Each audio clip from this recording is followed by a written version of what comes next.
The Poem of the Man God, the second year of the public life. Chapter 220.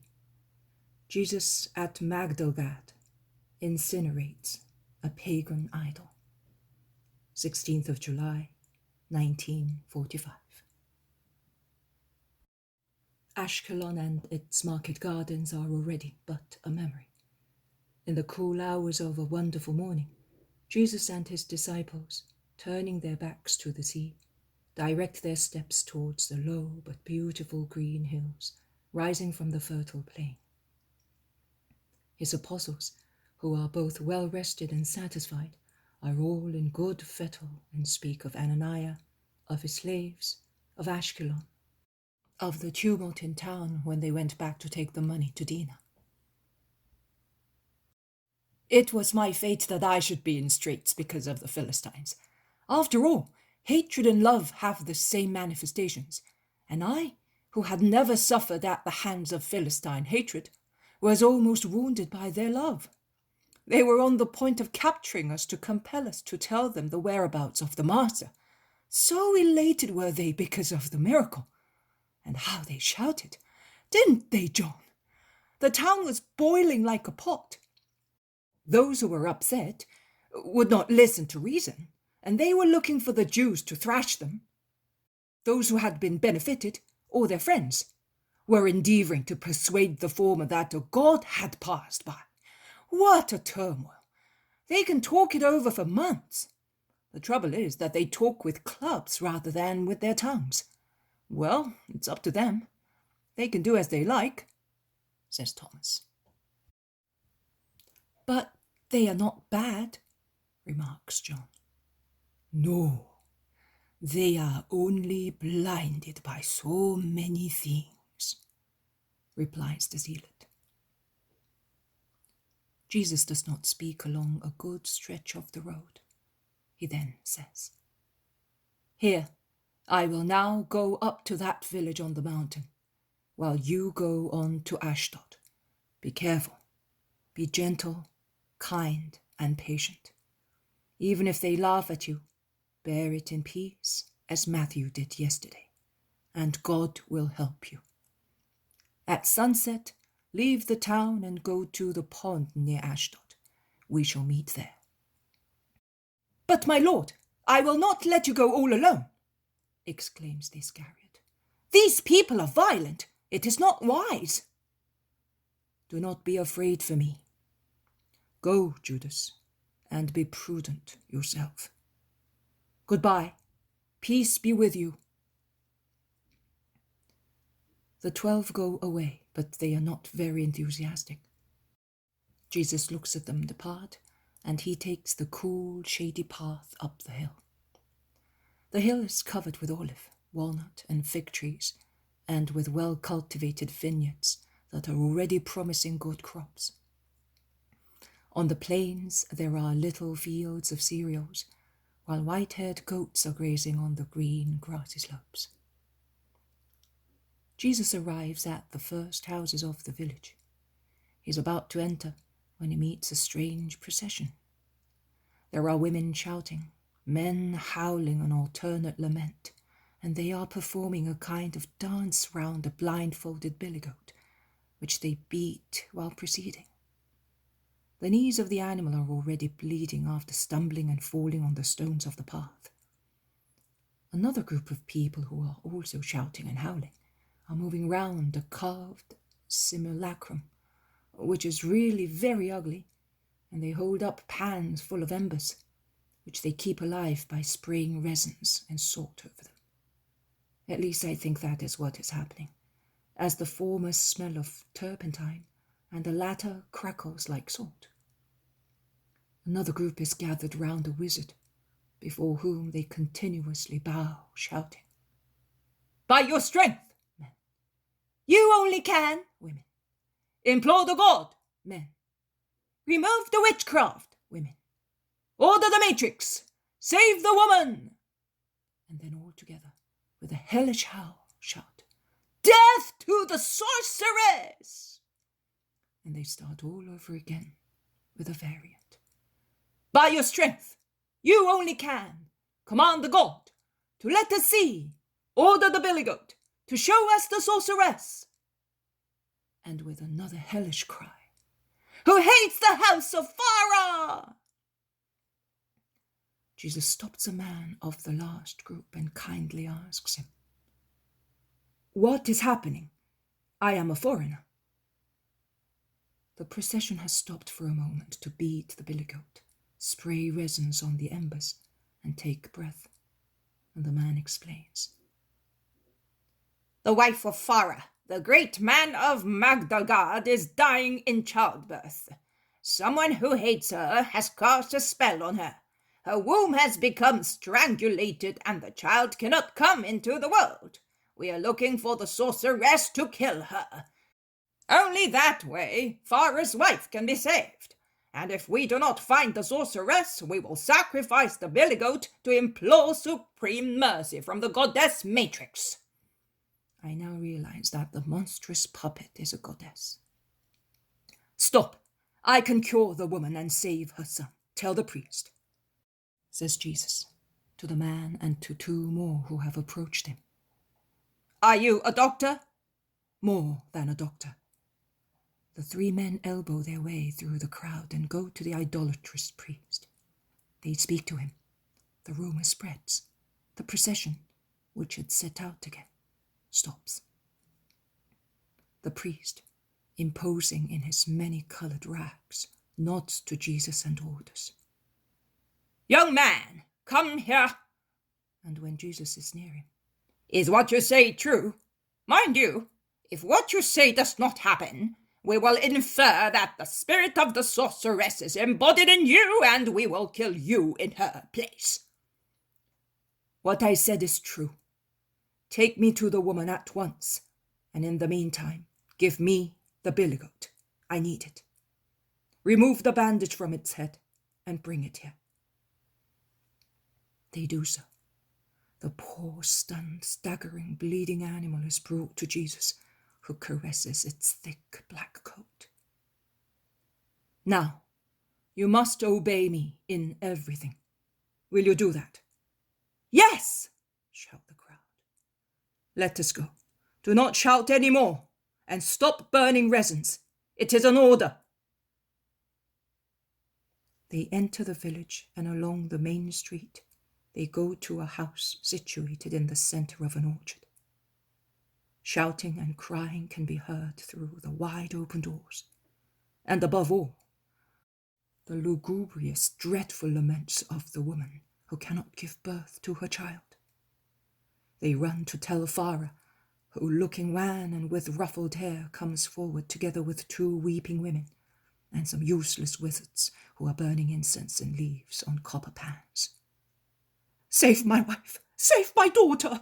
Save her! Save her!" shout in turn the husband, the old woman, and the crowd.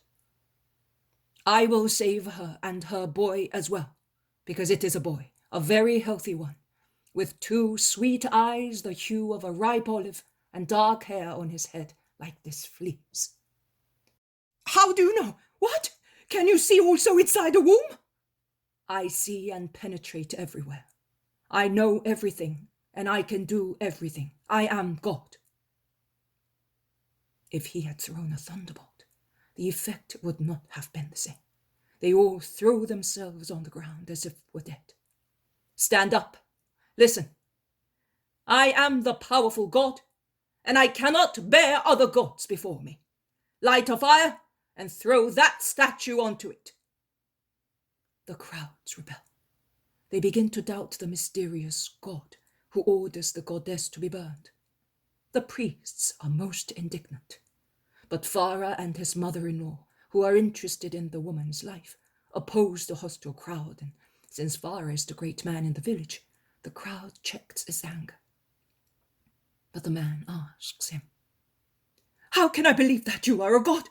Give me a sign, and I will order them to do what you want." "Look, see the wounds of this billy goat? They are open, are they not? They are bleeding, are they not? And the animal is almost dead. Well, I do not want that. Now look." The man bends turns, looks, and shouts, "There are no wounds!" And he throws himself on the ground, begging, "My wife! My wife!" But the priest of the procession threatens, "Watch, Farah! We do not know who he is. Dread the revenge of the gods." The man is seized with double fear. The gods, his wife. He asks, "Who are you?" "I am he who I am, in heaven, on the earth. All power is subject to me. Every thought is known to me. The dwellers of heaven adore me. Those in hell fear me. And those who believe in me will see all wonders being performed." I believe. Your name? Jesus Christ, the incarnate Lord. Burn that idol. I cannot bear gods in my presence. Put out those thuribles. Only my fire is powerful and willing. Obey, or I will incinerate that vain idol, and I will go away without saving anyone. Jesus is awesome in his linen robe, from the shoulders of which hangs his blue mantle behind him, his arm raised in a gesture of command, his face gleaming. They are afraid of him. No one speaks. In the silence, the heart-rending, exhausting cries of the suffering woman are distinctly heard. But they are still reluctant to obey. Jesus' face is becoming more and more awesome to human eyes. It is really a fire burning both matter and souls. And the copper pans are the first to suffer. The men holding them are compelled to throw them away, as they can no longer stand their heat. And yet the coal seems to be out. Then the idol bearers are forced to lay on the ground the litter, which they were carrying shoulder high, as the shafts are becoming carbonized, as if a mysterious flame burned them. And as soon as the litter is on the ground, the idol catches fire. The crowds are terrorized and run away. Jesus turns to Pharaoh. "Can you really believe in my power?" "I do believe. You are God, the God Jesus." "No, I am the Word of the Father, of Jehovah of Israel, and I have come in flesh, blood, soul, and divinity to redeem the world and give men faith in the true God, the one trine God, who is in the most high heavens. I have come to give help and mercy to men, so that they may abandon error and come to the truth, which is the only God of Moses and of the prophets. Can you still believe?" "Yes, I do."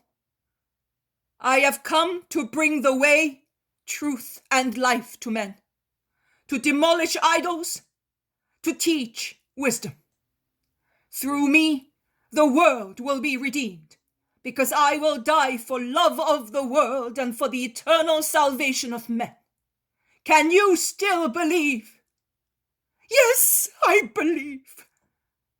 "I have come to tell men that if they believe in the true God, they will have eternal life in heaven near the Most High, who is the creator of every man, animal, plant, and planet. Can you still believe?" "Yes, I do believe." Jesus does not even enter the house. He only stretches out his arm towards the poor woman's room, with his hands open as in the resurrection of Lazarus, and he shouts, "Come out to the light, to know the divine light, and by order of the light which is God." A thundering order, echoed after a moment by a cry of triumph, having in its sound both wail and joy. And then the feeble weeping of a new-born baby, feeble but clear, and growing more and more in strength. "Your son is crying to greet the earth. Go to him and tell him, both now and later, that not the earth, but heaven is his fatherland. Bring him up for heaven, and that applies also to you. That is the truth speaking to you. Those things, and he points at the copper pans crumpled up on the ground like dry leaves, and now completely useless, and at the ashes marking the place of the idol's litter, are falsehood that neither helps nor saves. Goodbye. And he's about to go away. But a woman rushes forth with a lively baby, enveloped in linen swaddling clothes, and she shouts, "It is a boy, Farah! He is beautiful and strong. His eyes are as dark as ripe olives, and his hair is darker and thinner than the hair of a little sacred goat. And your wife is resting blissfully. She no longer suffers, as if nothing had happened. It was all so sudden, when she was already dying. And after those words..." Jesus smiles, and as the man presents the baby to him, he touches his head with the tips of his fingers. The people, with the exception of the priests who go away indignantly when they see Farah's defection, gather round them to see the baby and look at Jesus. Farah would like to give him gifts and money for the miracle, but Jesus kindly but resolutely says, "Nothing. A miracle can only be paid for by loyalty to God who granted it. I will retain this billy goat as a remembrance of your town."